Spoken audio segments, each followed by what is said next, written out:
तो hello students, this is Monika Singh and welcome to my YouTube channel. तो आज हम करेंगे हमारा क्लास 6 का maths chapter 4 basic geometrical ideas. Okay, तो ये जो वीडियो है ये हमारा इंट्रोडक्शन वीडियो है। इस वीडियो में हम देखेंगे कि आपको इस चैप्टर में कौन से टॉपिक्स पढ़ने हैं। ओके, अगर आप ये वीडियो देखते हो तो आप इस चैप्टर के एक्सरसाइज में जो भी एक्सरसाइज करोगे वो आपको इजी लगेगा। ओके स्टूडेंट्स, तो देखो हमारे चैप्टर का नाम क्या है, बेसिक ज्योमेट्रिकल आइडियाज। अभी ज्योमेट्रिकल यानी ज्योमेट्री मतलब क्या होता है कि आप कोई भी शेप रिलेटेड पढ़ते हो, यानी कि आप कोई भी शेप के बारे में पढ़ते हो, ठीक है।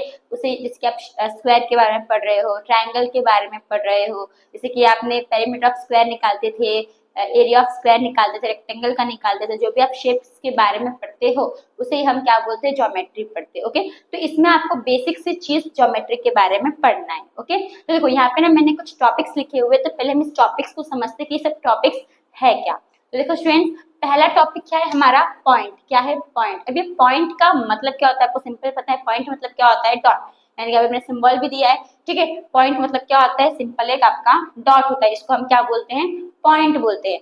अभी सपोज इसका अगर नाम दिया है ए, तो आप क्या बोलोगे, ये पॉइंट का नाम क्या है, ए है, ठीक है। वही अगर सपोज यहाँ पे भी एक पॉइंट है, इसका नाम दिया है बी, तो इस ये पॉइंट का नाम क्या होगा, बी। ऐसा आपको पॉइंट का नेम आपको दिया गिवन रहता है, तो आपको लिखना होता है, ठीक है। तभी हम आगे और इसको डीप में पढ़ेंगे, पहले आप समझो कि सब है क्या। तो पॉइंट मतलब सिंपल डॉट होता है आपका, ये जो पॉइंट है इसको आप सिंपल क्या बोलोगे, डॉट बोलोगे। नेक्स्ट क्या दिया है आपको, देखो लाइन सेगमेंट। अभी लाइन सेगमेंट क्या होता है, देखो students, a line segment is a part of a line that has two end points। यानी कि लाइन सेगमेंट मतलब क्या होता है, वो है ना लाइन का पार्ट होता है, ठीक है, जिसके दो एंड पॉइंट्स होते हैं। सिंपल समझो कि यहाँ पे एक पॉइंट है, ओके, यहाँ पे एक पॉइंट है, यहाँ से एक लाइन गया, फिर यहाँ पे भी खत्म हो गया, तो ये जो रहेगा इसी को आप क्या बोलोगे, तो लाइन सेगमेंट बोलते हैं। लाइन सेगमेंट के कितने एंड पॉइंट होते हैं, दो ही एंड पॉइंट होते हैं, मतलब कि जो एक स्टार्टिंग पॉइंट भी रहेगा, एंडिंग पॉइंट भी रहेगा। स्टार्टिंग से चल रहा है और एंडिंग पॉइंट पे खत्म हो जा रहा है, यानी कि जो हमारा लाइन सेगमेंट है वो इतना सा ही है। ओके, अगर सिंपल मैं आपको एग्जांपल दूं, सपोज ये इसका एग्जांपल लेते हैं, क्या मेरा एक रेड पेन है, ठीक है, मार्कर है। अब देखो, अभी इसको अगर आप देखोगे तो यहाँ से क्या हो रहा है, स्टार्ट हो रहा है और यहाँ पे क्या हो जा रहा है, खत्म हो रहा है। तो ये इतना सा क्या है, मेरा लाइन सेगमेंट है। ओके, क्या है लाइन सेगमेंट, तो आपको लाइन सेगमेंट मतलब समझ में आया, एक पॉइंट से स्टार्ट होगा, दूसरे पॉइंट पे खत्म हो जाएगा, इतना सा, जो इसको आप क्या बोलोगे, लाइन सेगमेंट बोलोगे। अभी सपोज यहाँ पे है आपका ए, यहाँ पे है आपका बी, तो ये पॉइंट क्या हो गया आपका ए हो गया और ये पॉइंट क्या हो गया आपका बी हो गया। ओके, नेक्स्ट क्या दिया है देखो, तो ठीक है, अब ये जो ए बी है, ए बी है लाइन सेगमेंट, तो ये लाइन सेगमेंट को क्या बोलोगे, ए बी बोलोगे। कैसे लिखोगे, ए बी, ऊपर ऐसे लाइन सेगमेंट का सिंबल बना दोगे, ऐसे भी लिखते तो भी चलता है, या फिर आपको चाहिए स्पेलिंग में भी लिख सकते हो, line segment A B. Okay, next क्या दिया है देखो, नेक्स्ट दिया है हमें रे। अब ये रे मतलब क्या होता है देखो, तो रे मतलब स्टार्टिंग पॉइंट है, ठीक है, स्टार्टिंग पॉइंट है, कहाँ से शुरू हुआ है वो हमें पता है। अब ये क्या होगा, ये चलते जा रहा है, ये एरो मतलब क्या होता है, ये आगे बढ़ते जाता है, ठीक है। तो इसके लिए हम यहाँ पे क्या लगाते हैं, एरो लगाते हैं कि जो लाइन है वो और आगे एक्सटेंड यानी कि बढ़ रहा है। तो देखो अभी रे का डेफिनेशन क्या दिया है, अ रे स्टार्ट एट वन पॉइंट, यानी कि जो रे है वो वन पॉइंट से क्या होता है, स्टार्ट होता है, and extends infinitely in one direction, और एक मतलब एक पॉइंट से स्टार्ट होगा और दूसरे डायरेक्शन, जो दूसरा जो डायरेक्शन है वो आगे से चलते ही जाएगा, ठीक है, खत्म ही नहीं होगा वो। अगर मैं आपको सिंपल से एक एग्जांपल देती हूँ, सपोज समझो, अभी यहाँ पे समझो ये क्या है आपका सन है, ठीक है, क्या है, सन। अभी सन जो है वो लाइट देता है, तो लाइट तो पूरे अर्थ पे जाता है। अब आपको पता है कि वो जो लाइट है वो खत्म कहाँ हो रहा है, नहीं पता है, तो इसमें आपको ये पता है कि जो लाइट है वो आ कहाँ से रहा है, सन से आ रहा है, और खत्म कहाँ हो रहा है वो पता है आपको नहीं, तो इसी को हम क्या बोलेंगे, रे बोलेंगे। यानी कि एक पॉइंट से स्टार्ट हो रहा है और दूसरा एंडिंग पॉइंट इसमें हमें पता ही नहीं है कि कहाँ पे खत्म हो रहा है ना, वो हमें पता ही नहीं है, इसका मतलब वो क्या हो रहा है, वो चलते जा रहा है, ठीक है, तो इसको हम क्या बोलेंगे, रे बोलेंगे। अभी सपोज ये पॉइंट है, इसका नाम दिया है ए, यहाँ पे एक पॉइंट है, इसका नाम दिया है बी, तो ये रे ए बी को आप लिखोगे कैसे, तो सिंपल ए बी लिखते हैं और ऊपर इसका सिंबल बना देते हैं ऐसे। ओके, या फिर आप इसको स्पेलिंग में भी लिख सकते हो, रे ए बी, ऐसे भी लिखते हैं और ऐसे भी लिखते हैं, ठीक है। तो हो आपको रे समझ में आया। नेक्स्ट क्या है आपका लाइन। अभी लाइन क्या होता है, तो देखो अब जो लाइन सेगमेंट था उसके दोनों एंड पॉइंट होते हैं, राइट, मतलब दो एंड पॉइंट होते हैं, जो रे है उसका एक ही एंड पॉइंट होता है, दूसरा वो चलते जाता है, और जो लाइन है उसमें एक भी एंड पॉइंट नहीं होता है, मतलब आपको पता ही नहीं है वो कहाँ से स्टार्ट हुआ है और कहाँ पे खत्म हुआ है। सिंपल, यहाँ से भी चलते रहेगा, यहाँ से भी क्या रहेगा तो चलते रहेगा। इसमें आप एग्जांपल ले सकते हो रेलवे ट्रैक, ठीक है। अभी रेलवे ट्रैक, आप कोई भी स्टेशन पे जाते हो, ट्रेन पकड़ोगे तो आपको जो रेलवे ट्रैक जो पटरी है, आपको पता है वो कहाँ से स्टार्ट है? नहीं पता होगा। कहाँ पे खत्म हो रहा है वो आपको पता है? नहीं पता है। चलो आप पता कर सकते हो तो आपको ढूंढना पड़ेगा, वो सर्च करना पड़ेगा, ठीक है। पर आप ऐसे बता सकते हो क्या? नहीं बता सकते। ये कहाँ से वो स्टार्ट हो रहा है, कहाँ पे वो खत्म हो रहा है, वो तो चलते ही रहता है। तो उसको आप लाइन का एग्जाम्पल समझ सकते हो, ओके। तो लाइन मतलब क्या होता है कि ये जो है आपका लाइन, उसका ना स्टार्टिंग पॉइंट होता है ना एंडिंग पॉइंट होता है, वो यहाँ से भी चलते रहेगा और यहाँ से भी वो चलते रहेगा, ठीक है। तो उसी को हम क्या बोलेंगे? लाइन। अब सपोज यहाँ पे आपको नाम दिया है, ये ए है और यहाँ पे ये बी है, तो इसको आप किसे लिखोगे? लाइन ए बी, इसके ऊपर ऐसा सिंबल बना दोगे। ऐसे आप सिंपल क्या लिख सकते हो? लाइन ए बी भी आप लिख सकते हो, ओके। तो आपको लाइन का समझ में आया। अब एक बार डेफिनेशन में देख लेते हैं, डेफिनेशन क्या दिया है? A line x tends इंडेफिनिटली in both direction, यानी सिंपल बताया है कि जो आपका लाइन है वो दोनों डायरेक्शन क्या रहेगा तो चलते रहेगा, ठीक, कभी भी खत्म नहीं होगा। नेक्स्ट है हमारा इंटरसेक्टिंग लाइंस, ठीक है। तो पहले मैं इसको रब कर देती हूँ। तो देखो अभी इंटरसेक्टिंग, जो वर्ड इंटरसेक्ट है उसका मतलब समझ जाओ क्या होता है? क्रॉस, यानी कि कट करना, ठीक है। इसमें इंटरसेक्टिंग मतलब क्या होता है? जो दो लाइन रहता है वो दो लाइन आपस में क्या करते हैं तो कट करते, क्रॉस करते। तो जो पॉइंट रहता है उसे हम इंटरसेक्शन पॉइंट बोलते हैं, ठीक है। सिंपल समझो, यहाँ पे आपका एक लाइन है, यहाँ पे ये आपका लाइन है, ओके। तो इसको हम लाइन से बना देते हैं। तो इसे हम क्या बोलेंगे? इंटरसेक्टिंग लाइन बोलेंगे। क्यों इंटरसेक्टिंग लाइन बोलोगे? क्योंकि ये जो यहाँ पे कट हो रहा है, यहाँ पे पॉइंट बन रहा है, इसलिए इसको आप क्या बोलोगे? इंटरसेक्टिंग लाइन बोलोगे। और ये जो पॉइंट होता है इसे क्या बोलोगे? तो इंटरसेक्शन पॉइंट बोलोगे, ओके। Intersection point. तो आपको समझ में इंटरसेक्टिंग लाइन क्या होता है? अभी सिंपल मैं आपको एक और देती हूँ। आपको ऐसे एक लाइन दिया है, ठीक है, ऐसे आपको दो लाइन दिया है, आपको बताना है ये इंटरसेक्टिंग लाइन है या नहीं है। समझिए, देखो लाइन है, लाइन क्या होता है? आगे आगे बढ़ते रहता है, राइट। तो अब ये लाइन है तो ये आगे से बढ़ते रहेगा, तो ये भी इससे आगे बढ़ते रहेगा, ये भी आगे से बढ़ते रहेगा, तो कहीं ना कहीं क्या हुआ? कट हुआ। तो यानी कि ये हमारा क्या है? इंटरसेक्टिंग लाइंस है। समझ में आया आपको? देखो ये आपका कैसे थोड़ा टेढ़े में, राइट। तो अगर आप देखोगे ये आपका क्या है? लाइन है। तो अगर आप देखोगे तो अगर आपको लग रहा है कि इंटरसेक्टिंग लाइन नहीं है, बहुत लोग को लग रहा होगा कि इंटरसेक्टिंग लाइन नहीं है, लेकिन इंटरसेक्टिंग लाइन है। क्यों है? अरे मैंने आपको यहाँ पे बताया कि देखो ये दोनों क्या है? आपका लाइंस है। लाइंस क्या होता है? एक्सटेंड होता है, यानी कि दोनों तरफ चलते रहता है। तो आप इसको एक्सटेंड करोगे और बढ़ाओगे तो कहीं ना कहीं क्या होगा? कटेगा। तो इसका मतलब कि आपका क्या है? तो इंटरसेक्टिंग लाइंस है, ओके। होप आपको इंटरसेक्टिंग लाइंस का मतलब समझ में आया। एक बार डेफिनेशन देखते क्या दिया है। Intersecting lines are two lines that cross at a single point, यानी कि इंटरसेक्टिंग लाइन ऐसे दो लाइन होते हैं जो आपस में कट करते हैं एक सिंगल पॉइंट के ऊपर। तो दो इंटरसेक्टिंग लाइंस था, आपस में कट किए एक सिंगल पॉइंट के ऊपर, इसे हम क्या बोलेंगे? Intersecting lines, okay. नेक्स्ट क्या है हमारा? ओके तो नेक्स्ट क्या स्टूडेंट्स हमारा? नेक्स्ट है हमारा पैरेलल लाइंस। अभी पैरेलल लाइंस क्या होता है? देखो जो पैरेलल लाइंस है आपका वो क्या रहेगा? एकदम स्ट्रेट रहेगा, ओके। ये क्या रहेगा आपका? एकदम स्ट्रेट रहेगा और वो इक्वी डिस्टेंस पे वो होगा। मतलब समझो कि अगर यहाँ पे अगर ये दोनों लाइन के बीच का डिफरेंस 5 सेंटीमीटर है तो यहाँ पे भी कितना डिफरेंस होगा? 5 सेंटीमीटर ही होगा। ये लोग का जो डिस्टेंस है वो 5 सेंटीमीटर ही होगा। और ये जो पैरेलल लाइन है वो कभी भी मिलते नहीं है, कभी भी कट नहीं होते हैं, ओके। और ये हमेशा बढ़ते रहते हैं। सिंपल, अभी सपोज ये लाइन है, ठीक है, अब ये लाइन है, अब ये क्या आपका पैरेलल लाइन है क्या? तो भले ये कट नहीं हो रहा है लेकिन ये आपका पैरेलल लाइन नहीं है। क्यों नहीं है? क्योंकि देखो लाइन से लाइन क्या होगा? एक्सटेंड होगा, यानी बढ़ते रहेगा। तो अगर आप इसको बढ़ाओगे तो कहीं ना कहीं तो ये कट होगा ना, तो ये क्या हुआ? हमारा इंटरसेक्टिंग लाइन हुआ, ओके। तो इसको आप पैरेलल लाइन नहीं बोलोगे। पैरेलल लाइन मतलब क्या होता है? जो एकदम स्ट्रेट लाइन रहता है और दोनों का जो इक्वी डिस्टेंस है वो क्या रहता है? बराबर रहता है और कभी भी आपस में कट नहीं होता है, उसे हम क्या बोलते हैं? पैरेलल लाइंस बोलते हैं। सिंपल आप एग्जांपल ले सकते हो रेलवे ट्रैक का ही, ठीक है। अभी रेलवे ट्रैक कैसा रहता है आपका? ऐसे रहता है रेलवे ट्रैक ना। तो ये क्या है आपका? तो ये आपका पैरेलल लाइन है। जो ये लाइन है, ये लाइन और ये लाइन, ये क्या है आपका? दोनों पैरेलल लाइन है, कभी भी क्रॉस नहीं होगा। अब कुछ सारे महान लोग होते हैं जो बोलते हैं कि मैम नहीं कट होता है। अभी कैसे कट होता है? कि देखो अभी जो महान लोग क्या बताएंगे कि यहाँ पे कुछ बच्चे हैं, मतलब सॉरी कुछ बच्चे हैं जो बताएंगे कि कट होता है। अभी कैसे कट होता है? तो आप लोग बताओगे कैसे? कि यहाँ से ये ऐसे जाएगा, मुड़ता है। सपोज ये आपका रेलवे ट्रैक है, ठीक है। फिर यहाँ से अगर आपको इसे मोड़ना है तो ये ऐसे आ जाएगा, ये ऐसे आ जाएगा और यहाँ पे क्या होता है? मिल जाता है, ऐसे ही होता है ना। तो यहाँ पे क्रॉस हो गया, ऐसे आप बोल रहे हो। लेकिन देखो ये लाइन तो इसका है तो ये आपस में क्रॉस हुआ नहीं हुआ, और ये जो लाइन है ये इसका है तो ये आपस में क्रॉस हुआ नहीं हुआ।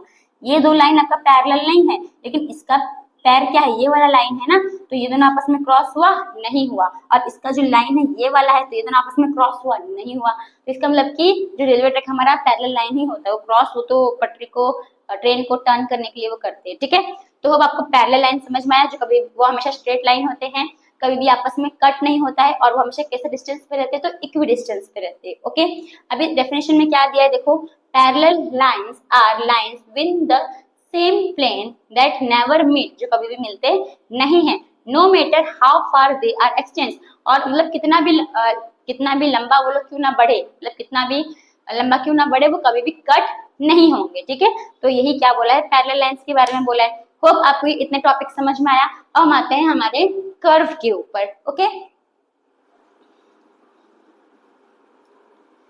अभी देखो कर्व मतलब क्या होता है, मुड़ा हुआ, कोई भी मुड़ा हुआ शेप रहेगा, लाइन रहेगा, कुछ भी रहेगा मुड़ा हुआ, उसे आप क्या बोलोगे, कर्व बोलोगे। अभी देखो ये हमारा क्या है, ये हमारा एक कर्व है, क्योंकि ये मुड़ा हुआ है, इसको स्ट्रेट लाइन बोलोगे नहीं बोलोगे, तो ये क्या है हमारा, इसे मुड़ा हुआ है तो ये कर्व है। वही अगर ये देखोगे तो ये भी हमारा क्या हुआ, ये भी शेप है, ये भी क्या है हमारा कर्व है। वही अगर आप ये देखोगे तो ये भी क्या है हमारा एक कर्व है। ठीक है, तो वो कर्व मतलब समझ में आया, ये लाइन जो है इसे बढ़ते हुए जा सकती है, ये भी हमारा क्या हुआ, कर्व हुआ। तो देखो अभी कर्व का मतलब क्या है, a curve is a smooth continuously bending line that is not straight, यानी कर्व एक ऐसा स्मूथ और कंटिन्यूअसली लाइन है जो कंटिन्यू होता है, कंटिन्यू भी हो सकता है, शेप भी हो सकता है, लाइन भी हो सकता है। ठीक है, तो बेंडिंग लाइन है जो कभी भी स्ट्रेट नहीं रहेगा। ओके, सिंपल आप समझो कि अभी डॉक्टर के पास जाते सीरियल्स में या टीवी में आपने देखा होगा, अभी कोई पेशेंट है उसके बाजू में एक टीवी ऐसा रहता है, तो उसके यहाँ पे ऐसे दिखाता है ना, ऐसे ऐसे करके ऐसे दिखाता है। ठीक है, तो ये क्या है हमारा, तो ये हमारा कर्व है, और एकदम सिंपल लाइन बता दिया, इसका मतलब क्या हो गया, जो पेशेंट है वो मर गया, डेड हो गया ना, तो वैसा, तो ये जो हमारा, ये हमारा क्या है, कर्व है। ओके, ये समझ में आया कोई कर्व क्या होता है। अभी कर्व के अंदर, तो जो कर्व है, अभी कर्व के अंदर क्या होता है, सिंपल कर्व आता है। ठीक है, सिंपल कर्व, अभी सिंपल कर्व का मतलब क्या होता है समझो। देखो कर्व जो है ना, कर्व ऐसे कट हो सकता है, ये क्या है आपका कर्व है, सब चीज को कर्व बोलोगे। ठीक है, सब चीज को कर्व बोलोगे, और कर्व में ऐसे आप जो है वो कट हो सकता है, शेप कट हो सकता है, क्रॉस हो सकता है, लेकिन सिंपल कर्व में क्रॉस नहीं होता है। सिंपल कर्व में सिंपल जो ऐसा जो कर्व रहता है उसे आप क्या, ये नहीं, हाँ ऐसे, ये सब क्या है हमारा एक कर्व है, इस सर्कल भी हमारा क्या है, कर्व है, मुड़ा हुआ है तो कर्व ही होगा। ठीक है, तो ये सब हमारा क्या है, ये सब हमारा कर्व है, सिंपल कर्व है, और सिंपल कर्व सेम कर्व ही है, बस इसमें दोनों में डिफरेंस क्या है कि कर्व में हमारा जो लाइन है वो क्रॉस होता है, जो भी शेप है वो क्रॉस होगा, लेकिन सिंपल कर्व में वो क्रॉस नहीं होगा। तो वही डेफिनेशन क्या बोल रहा है, a simple curve does not cross itself, and जो सिंपल कर्व है वो आपस में खुद को क्रॉस नहीं करेगा, कट नहीं करेगा। ओके, नेक्स्ट क्या है आपका,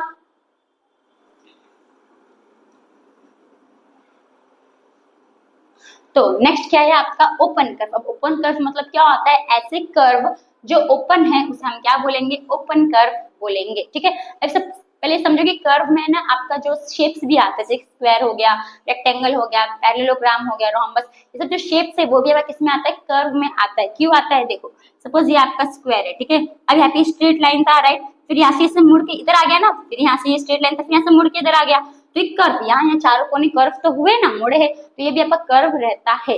अब इस ओपन कर्व मतलब क्या होता है, सिंपल समझो, मतलब कोई भी कर्व जो खुला हुआ रहेगा उसे हम क्या बोलेंगे, ओपन कर्व।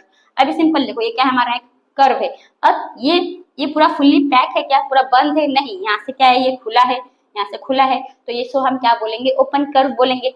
सेम यहाँ पे भी अगर आप ऐसा बना दो तो ये भी क्या हो गया आपका ओपन कर्व, यहाँ से खुला हुआ है तो ओपन कर्व होगा। फिर या फिर आप ऐसा जेड बना दो तो ये भी क्या होगा आपका ओपन कर्व ही होगा, एम बना दो ये भी क्या होगा आपका ओपन कर्व होगा, ऐसे यू बना दो ये भी क्या होगा आपका ओपन कर्व होगा। ओके, तो अब आपको समझ में आया ओपन कर्व क्या होता है।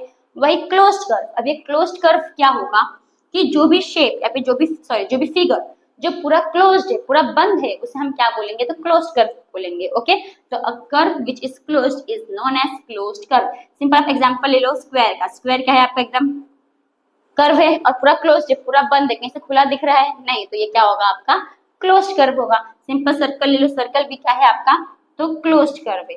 ओके, पूरा पैक है, पूरा बंद है, तो ये भी क्या होगा हमारा क्लोज्ड कर्व होगा।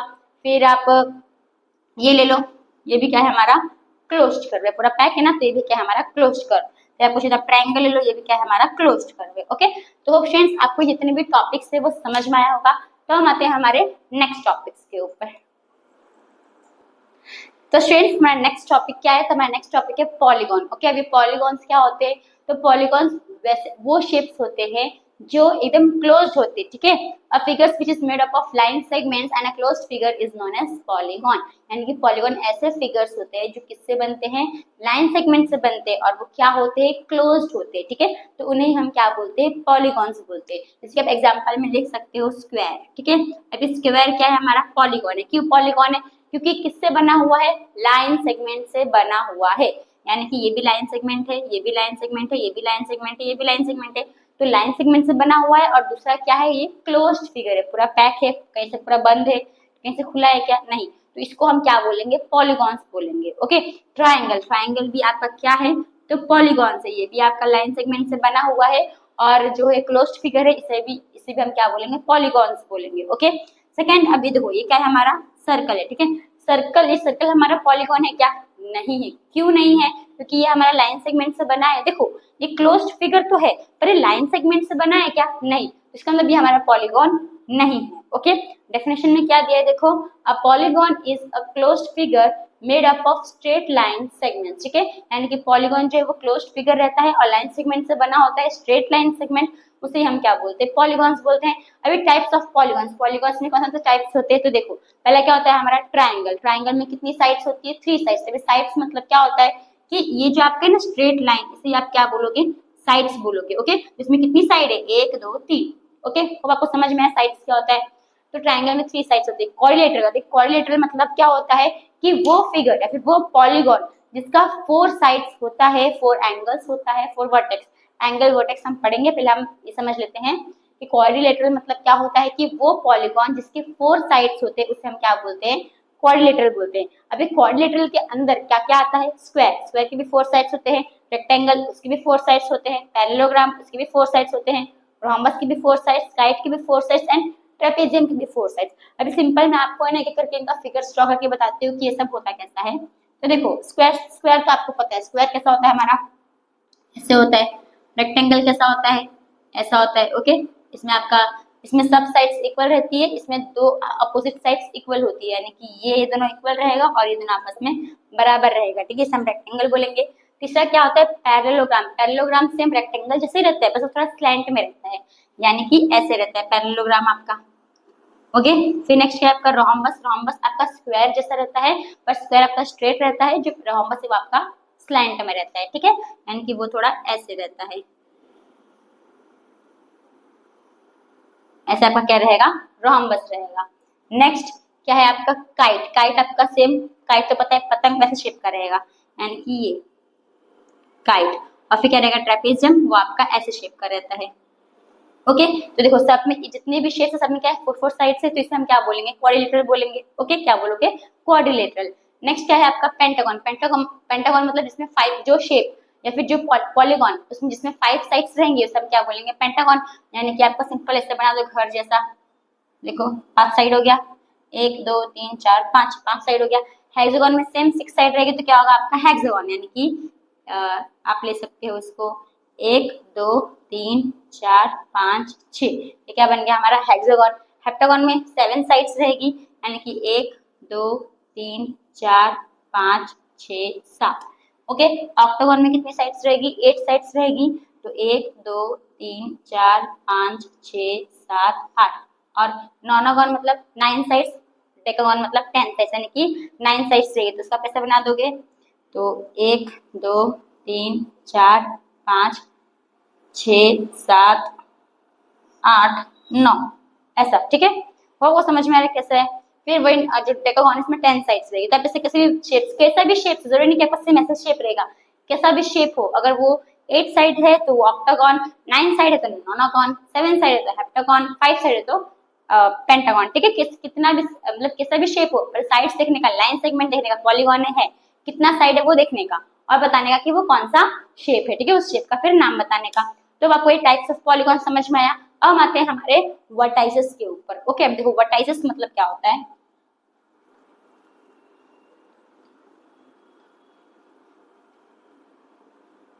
देखो वर्टाइसेस को आप सिंपल बोल सकते हो कि वर्टाइसेस क्या है आपका पॉइंट से, क्या है पॉइंट से, पर इसका डेफिनेशन थोड़ा अलग रहेगा। कैसा रहता है देखो, सपोज कि आपके पास क्या है, ये ट्राइंगल है, ओके, क्या है आपका ये ट्राइंगल है।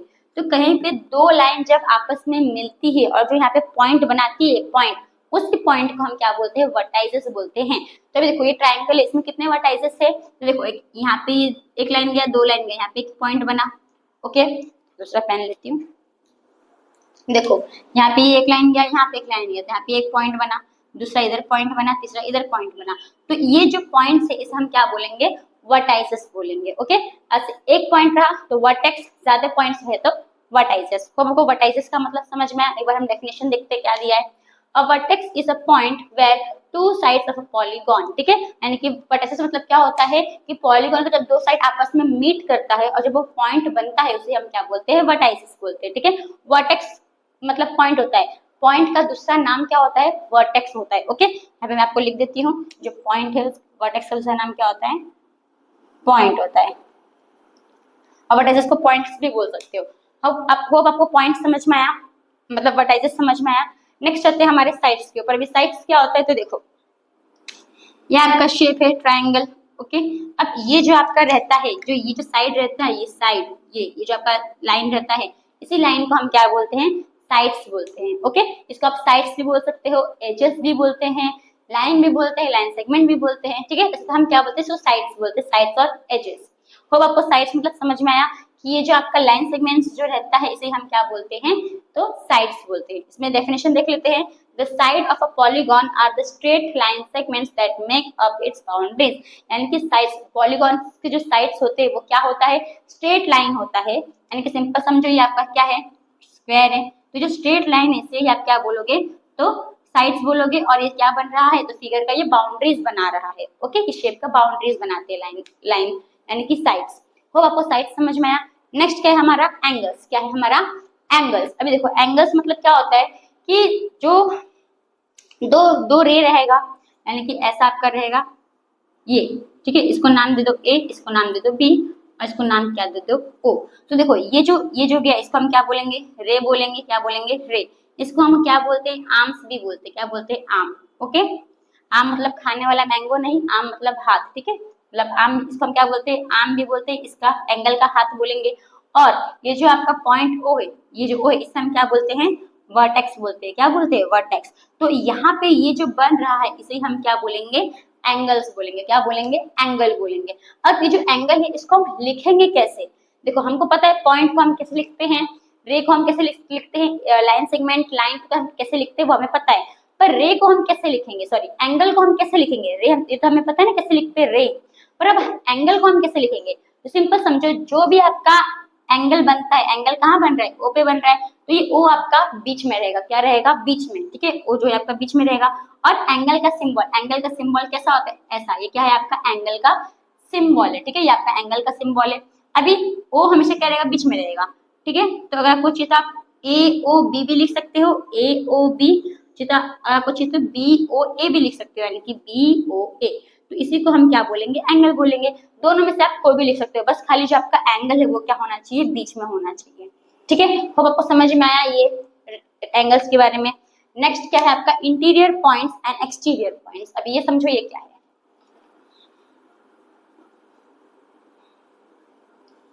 अभी देखो इंटीरियर पॉइंट्स मतलब क्या होता है, एंगल्स में, एंगल्स में इंटीरियर पॉइंट्स मतलब क्या होता है कि वो पॉइंट जो एंगल के अंदर रहेगा उसे आप क्या बोलोगे, इंटीरियर पॉइंट बोलोगे। समझो ये आपका क्या है, एंगल है, ओके, ए बी ओ। अब इसके अंदर एक पॉइंट दिया है सपोज सी। तो देखो ये एंगल के अंदर पॉइंट है, क्या है, ये एंगल के अंदर पॉइंट है। तो ये पॉइंट क्या हो गया आपका, इंटीरियर पॉइंट हो गया, ओके। वही अगर सपोज बाहर में आपको दिया है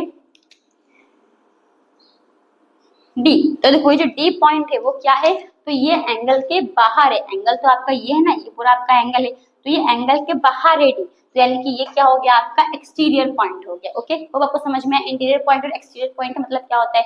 जब हम रीड करते हो क्या दिया है, interior points, the points which lie inside the angle is known as interior points. यानी कि वो पॉइंट्स जो एंगल के अंदर होंगे, ठीक है, उसे हम क्या बोलेंगे, इंटीरियर पॉइंट्स बोलेंगे। और एक्सटीरियर पॉइंट्स मतलब कि the points which lie outside the angle is known as exterior points, यानी कि वो पॉइंट जो एंगल के बाहर होंगे उसे हम क्या बोलेंगे, एक्सटीरियर पॉइंट्स बोलेंगे। ओके, तो फ्रेंड्स आपको जितने भी टॉपिक्स है वो समझ में आया होगा। तो इसी के साथ जो हमारा इंट्रोडक्शन वीडियो है वो यहाँ पे खत्म होता है। तो थैंक यू फॉर वॉचिंग।